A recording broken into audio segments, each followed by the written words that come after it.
Right, good evening, guys. I'm jumping on to do a little training video for the mentees in the Touchstone Wealth Academy.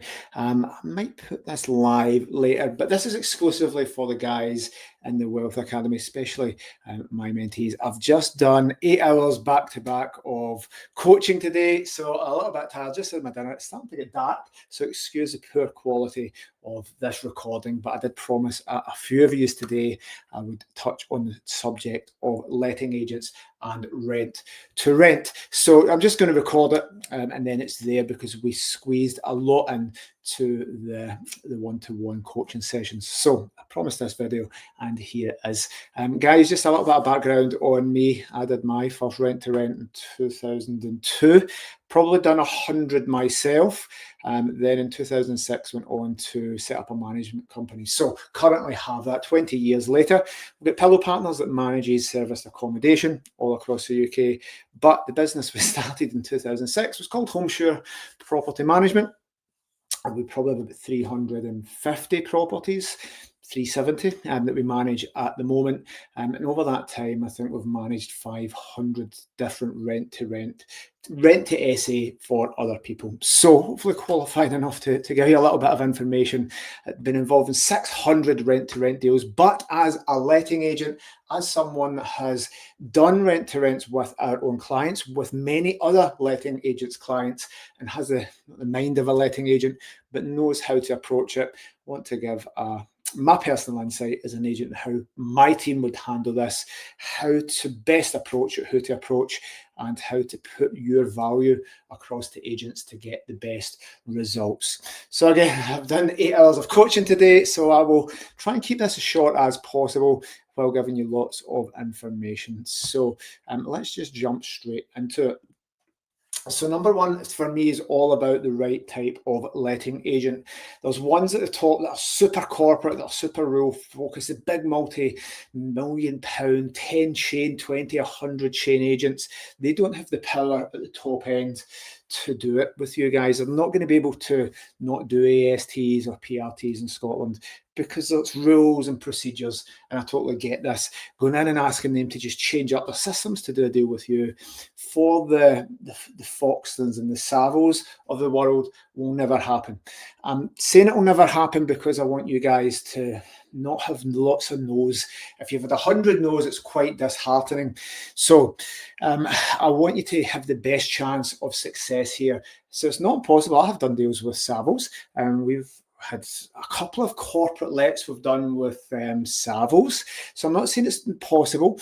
And I know people have done it with the big corporates, but on the whole, these big guys, you're going to go into these big fancy Range Rover driving people in smart suits and fancy offices, and they're not going to have the power. So you need to focus on the right type of letting agent. The people at the bottom, the smaller ones, are not going to have enough stock for you guys to be worth focusing on. So the tiny ones at the bottom might have bad properties in your area. They're the cheapest agents who end up with the really bad properties, but more often than not, the bad landlords. So the guys at the premier end and in the middle will get the nice landlords. The shit ones with the shit properties will fall to the bottom, and those are the agents that probably maybe not as ethical, but don't have deal flow. Guys, this is about deal flow. It takes the same amount of time for you to build a relationship with an agent as it does with a landlord with one property, and that agent has hundreds of properties. So if I was a landlord with one property, it's the same amount of convincing and business building as it is for me with 370 properties that you can get access to and all the new ones that come on. So maybe we discount the ones at the top and the ones at the bottom. It gives us the ones in the middle. Remember when you walk into a letting agent and you get a receptionist, I'm probably not going to articulate that message to the owner of the agency, the manager, or the person that makes decisions. So that receptionist is not going to understand what you're saying. There'll be a gatekeeper in place. When I had the two high street letting agency branches, you're probably just not going to go in and say, I just want to speak to the manager and talk to them about corporate lets. They're going to be busy, they're going to be out, they're going to be in meetings, they're going to be in phone calls. There's gatekeepers in place to just, otherwise managers of businesses would never get work done because people come in all the time. So you're probably not going to articulate that message well enough to the receptionist or the admin person for them to then bounce it up the line to the manager. It's going to get lost, and it's they're just going to archive that message or email when they get it. So speaking to property managers and trying to convince a property manager, i.e. the person that doesn't get the money, that doesn't earn the money and take the risk at the top, the owner of the letting agency, the property manager may see this as a little bit of a challenge to them and hard work and a little bit of a threat to their systems. So they're always going to choose a tenant, which they've always done and they know and they've mastered, over jumping in and start to do something a little bit different because it's out with their comfort zones. Understandable. So when we're looking at the type of agents, but it's also who we can approach. Now, if you go to places like the BNI, Business Network International, there'll be 5 in your town or area. Go to BNI UK, and you'll see the names of the people. Every single BNI has a letting agent, and it's a highly contested category. We are in it for Glasgow. The team are in it all over the UK. Emma goes every Wednesday morning, and she's the letting agent category. And once that letting agent leaves, someone else will be waiting to fill their place, because the networking thing, BNI, you'll see their names on the website, which will give you an idea of who the people are. You can go to LinkedIn, and if you can see the owner of the business. Now, my letting agency, I was not involved. I didn't even visit the office. I go regular now, but for 10 years, I put a manager. So for 8 years, sorry, I put a manager in. And I didn't run the agency. So if you found me on LinkedIn and asked me to do rent-to-rent deals, I wouldn't do it because I was growing Pillow Partners. The 10 years I've focused exclusively on Pillow Partners. But for the first 10 years I was in the offices, I would be the person that makes the decisions here, and I would be the person to speak to. But then when we got to 2 branches and Pillow Partners grew to 1,000 properties across the UK, we couldn't do that anymore. So you would never have got it to me. The messages wouldn't have even been sent to me for that. So the manager in place would have done that. And they would have been old school and not done it. So you need to speak to the owner, the person that gets the money, that pays the bills, that cares about the landlords at the end of the day. So type of agent and who we approach. Hopefully that makes sense, guys. We're going to get a much better chance of success meeting the owners. We can meet them at BNI, at networking, at property networking events, of which there are many. We can go into LinkedIn and do searches. You will find most letting agency owners or managers of branches on LinkedIn, and they'll be networking all the time. So they're reasonably easy to find. Be a detective and find a person. Don't just approach and walk into a branch. I'm not saying it can't be done, but you want to build a relationship so that they can see who you are. We'll cover your personal profile, their due diligence later on. But guys, you need to approach the right person in the agency. Hopefully that makes sense. Right. Moving into a fact here. When you see a property online, when you're approaching a landlord, there's a good chance 5 people have done it before. A letting agent on a high street has been there, our offices, since 2006. So 19 odd years we've had offices. Every single day somebody would come in asking about rent-to-rent. So you get in when you're just started a course and you're enthusiastic and you're starting off on your journey and going in. Well, remember, they've had that once a week, at least once a week. They've got emails every single day. They've had phone calls every single day. So we need to differentiate ourselves. We need to stand out. We need to be instantly credible. So what are you doing to get the edge over people that have been doing this for years? And what are you doing for every agent would have had 100 people trying to do rent-to-rent deals with them. And I'm generalizing and averaging out. But how are you, as a 101 first person going in there, how are you going to be different? It's getting dark now. I will finish this up before I'm in complete darkness here. So you need to be different. Again, that's a bigger conversation in this video, but you need to stand out. That could be credibility, if whatever. We'll cover some other points, but you need to go in and be different. And if you're meeting people at networking rather than just walking in and trying to speak to people and annoying them and breaking up their day and distracting them, but if you're building a relationship online, liking their posts, sharing their properties. We'll cover how you can add value to them later, maybe give them some business, because if you give them a letting property and get them some business from a person that didn't do a rent-to-rent with you but wanted an agent, well, you can get them a new managed property and get them a sale, a new client, and then they'll be obliged to listen to you. So there's lots of things you can do to be different. Send them gifts, meet them at network and build relationships, chat to them on LinkedIn, and then send a little gift through the post, and then go in and see them. Take them for lunch. Lots of different things. Give them some corporate hospitality at the races or golf, whatever these things are that you know that they like. You can check them out on social media. So be different, because remember, 100 people have done it before you. Right, let's get into the meat of this now. How do we approach this with agents? We're not going in with the standard, oh, I'll give you guaranteed rent for 3 years, because an agent doesn't need that. They've got 30 people queuing up for each property most of the time. And if they're not get people queuing up this day and age, that means the property is bad. So we want to solve a pain point for that agent, the owner of the business that cares about the cash flow of the business, but also cares about the customers. We have had people with us for 18 years. 18 years we've had landlords had us as their letting agent, and I genuinely care about them. Even though I haven't been involved for 10 of those years, I can tell you the names of all those landlords. I know them. So I care about our customers deeply.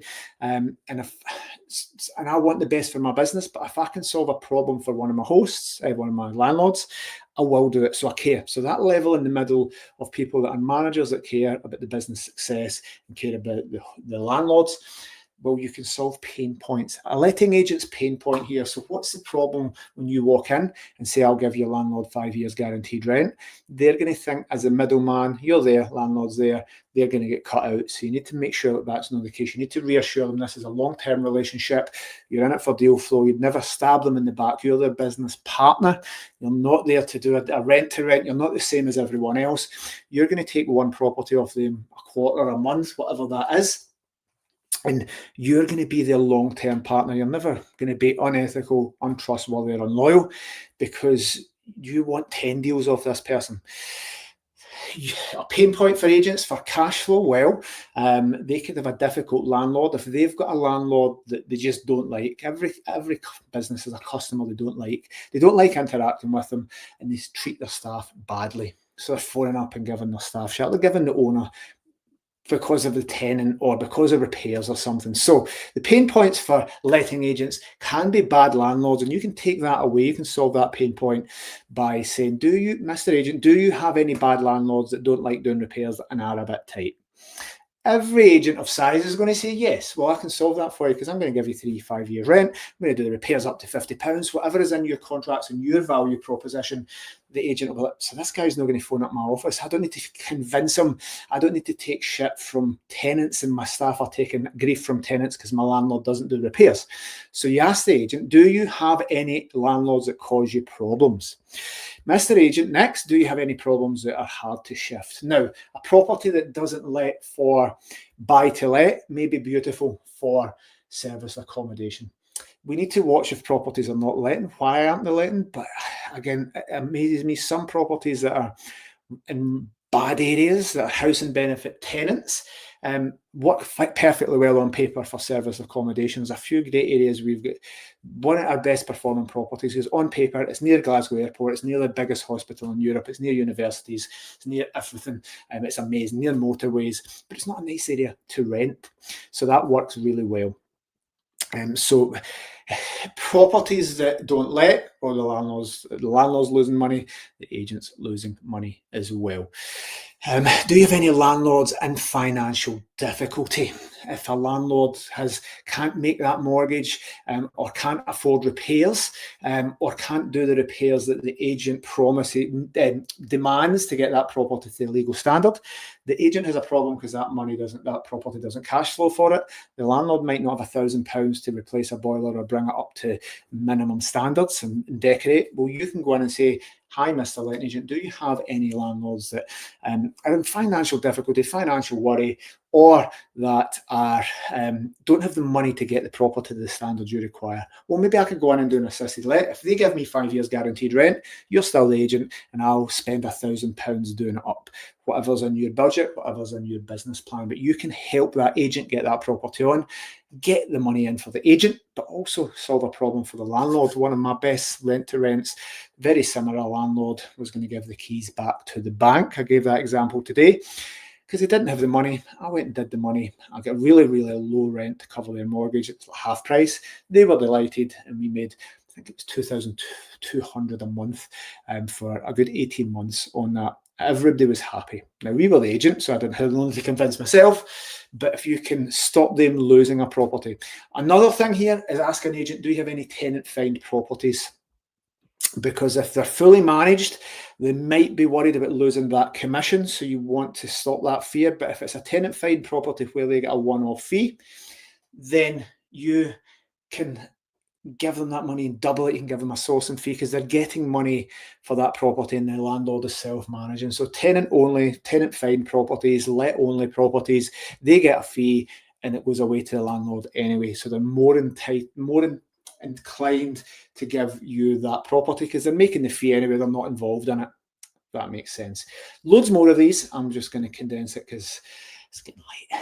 Right, next, we've covered pain points, we're covering pleasure points. Pleasure points here is money for landlords. What can we do to letting agents? What can we do to incentivize letting agents? Well, we can give letting agents can't legally charge tenants for referencing fees. They banned that years ago. So, but they can charge you if they were to charge a £500 fee as a business taking a corporate let. Well, that's perfectly acceptable that they can charge you a fee for that. So you're making a choice, you're making a dichotomy. They give it to a tenant where they can't charge any fees, or they try something with you and then get £500. They can get that as a one-off, they can get £1,000 as a one-off, they can get a recurring thing every year for keeping that rent to rent going, because they're there to keep the landlord happy and then you're giving them extra money. So that dichotomy, do what you've always done, get a tenant in place, but also we've got an option here of earning a startup fee. You could match the agent's money. How much is that property per month to rent? Chances are they're roughly on 10%. If it was 500 quid a month, they're getting 550 quid. You could match it. Mr. Host, I appreciate you being my advocate and convincing the landlord for this. You can get the rent money into your bank account, into your client account, the £500. You take your fees as normal. I would like you to be there to be my representative, and I'm happy to match the fee you're getting for that, and I'll pay that into your business account. And an easy example here of £50. You pay the landlord the money, you pay the letting agent into their business client account, the money account, the rental account. They get their fees, and you pay them that other extra money, maybe a fixed fee, maybe the same percentage, maybe half the percentage, 5% into their business account. Again, we're creating a choice. You give it to a tenant and you get your 10%.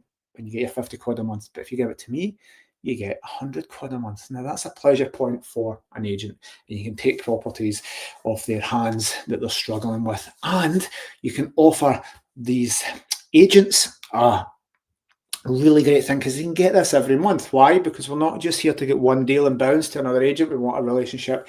Hi, I want to work with one agent in the area. One agent is going to get these deals and get the opportunity to make more income. So guys, that can be you, and here's the different things we can do. So find out what is important to your agent. We've covered the pain points, we've covered some pleasure points, and it's mostly money, and it's the reputation. It's maybe getting new business on, but you can help them with all of that. Next, we're getting to the end because it's getting dark. It's not getting dark, it is dark. Your credibility, personal profile, and the agent's due diligence. So remember, lots of people are going to be doing this. It may well be these people are more experienced, have more assets, have a bigger presence online. So guys, we need to worry, not worry, but be concerned and be conscious of how we come across, because we can go in nicely dressed with a nice, perfectly practiced pitch and articulate and get our body language correct and study all that. But if they check your personal profile out and you're nothing to do with property, which is a problem sometimes if you're in a full-time career, so we need you to be searchable and findable online, because they're going to do their due diligence. I'm never going to get into business with them without giving them a right good Google. I want to see their social media, and if it's you on the piss, drinking lager, topless as a woman dancing on a table, and this is the impression they get, they're not going to want to be associated with that. The landlords may even Google you to find out who you are. So we want to be credible. what if we've got bad credit? What if they do credit checks on you and it turns out that you've got loads of bad credit and unpaid bills? Well, we need to work that out. We need to be upfront about that. So your credibility is massively important. Remember, you're asking somebody to put trust in you, and until you get that trust and consistent stuff, and case studies are a really nice one. Hi, I took this property, I spent some money, I got it looking beautiful. Here's the before and after pictures. Here's some social media. Here's some testimonials. But case studies are brilliant. Or you can take case studies and make them up, lovely little PDFs, and say, here's what I can do for a 2-bedroom property. I could transform that here, and you can take that off the internet of a picture of an apartment, and then in a picture of the apartment in the same block that's on Airbnb. I can make it look beautiful. So your agent can see this guy's going to spend money on it, and he's also going to be looking. If you have a business and have done this and have your own rent-to-rents and now you're looking to scale up, well, show them your Airbnb profile with the reviews of how you treat your guests. The host was brilliant, this was amazing, and property was fantastic. If you've got some positive reviews here and any traction in this, you want to share that with the agent. Hi, here's my Airbnb profile, check out my reviews. Look how good a host I am. So I can assure you that I know what I'm doing. If you're starting off and you're in the Touchstone communities, we said this is who this video is for. Then guys, and you say, have you ever done any deals before? Do you know what you're doing? Listen, I'm part of a wider network. I'm part of lots of education around this. I've got business partners. I've got mentors. So again, if you're my mentee and I've coached you, well, yes, listen, I'm starting off, and this is going to be my first one. By the way, it's the first one, and I'm looking to work with an agent to build 10 of these. This is my business plan. I need 10 rent-to-rent properties. I want to work with one agent for them. Let's see if it's you. But I've got an actual mentor, and you can see my mentor's been in the industry 20 years. He's fucking more successful than you. Yeah, I don't maybe know what I'm doing, but I bet you my mentor knows more about you, more about lettings than you do, Mr. Property Man. You don't need to say that, but you can draw upon that and say, actually, I've got a series of mentors that are real experts in the area.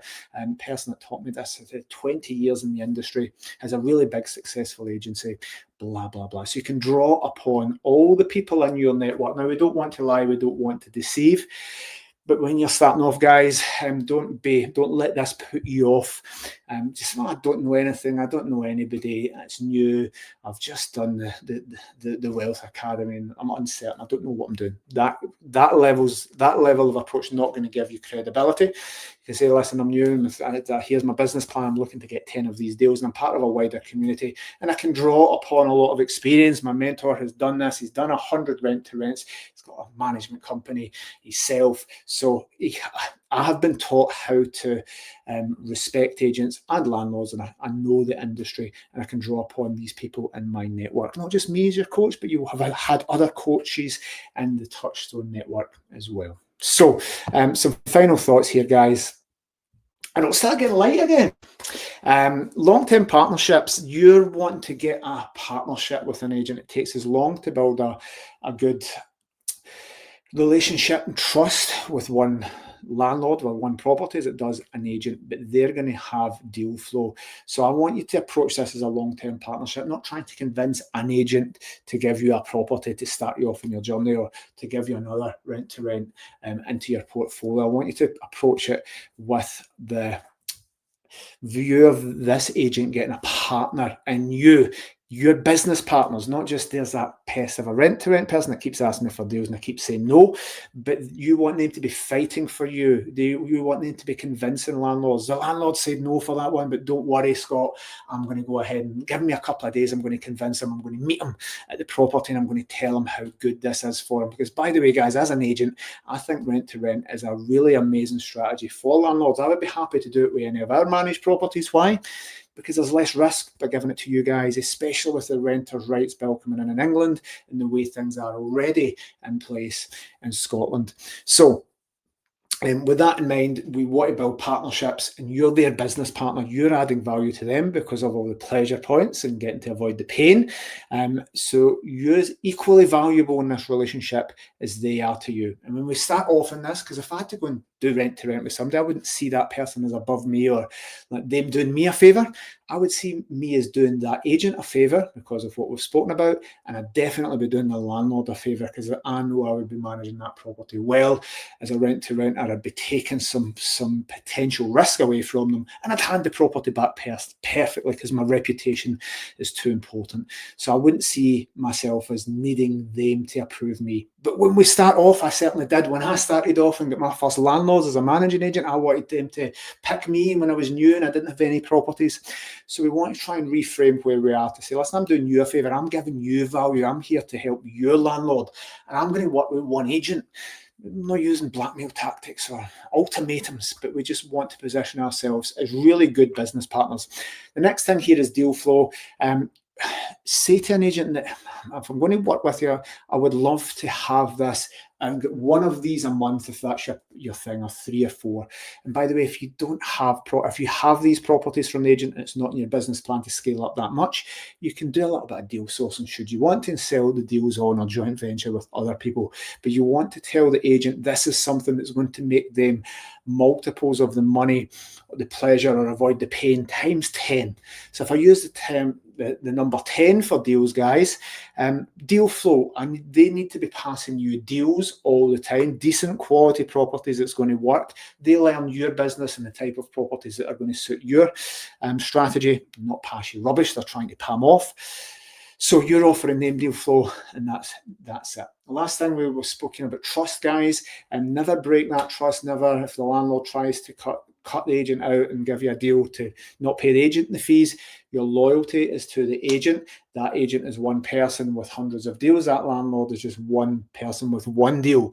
Never go back on your word because it's massive important. I'll get around the other agents. Don't do that deal with that guy because he broke the contract, or he pulled out at the last second, or he cut me out and went to the landlord behind my back. Just never do it, guys. It's not worth it. Why? Previous thing, deal flow. You're just going to cut that off. The last one, the law of reciprocity. It's my last big word. The law of reciprocity. It's the last thing I'm going to say. If you can give that agent something, give them leads for new managed clients, and if you can help them in any way, they're going to be obliged to at least take a meeting with you to help you. So rather than going in and asking and saying, well, I want rent-to-rent deals, blah, blah, blah, we'll give them something. And maybe they've got a business and you've got something that you can promote it in some way. You can put it out to your email newsletter list. You can try and get them new managed clients. You can make an introduction to them. If they show a thing, they've just raised money and they've done a 10K. It's a really great one. They've done a 10K. You can go and sponsor their Just Giving page. If they're doing something in the future, you can donate 20, 30 quid. And then, so who's this guy? Oh, thank you for helping me. It's a great way. You can support charities that they like, other charities. If something's happened in their family and they say, well, something's happened with Alzheimer's, you can go and help that charity and the things that are important to them. So, law of reciprocity, you give something, they'll be obliged to give you it back. They'll be good business partners. Guys, it's now dark, it's now late, and I've been on my feet for a long while. I promise you I'd make this video, guys. Hopefully it's been helpful. I could talk for 2 days on this topic. There's so much on it. I just wanted to get this video out and the link sent over to you. Any other questions, let me know, guys. Good luck in your journeys.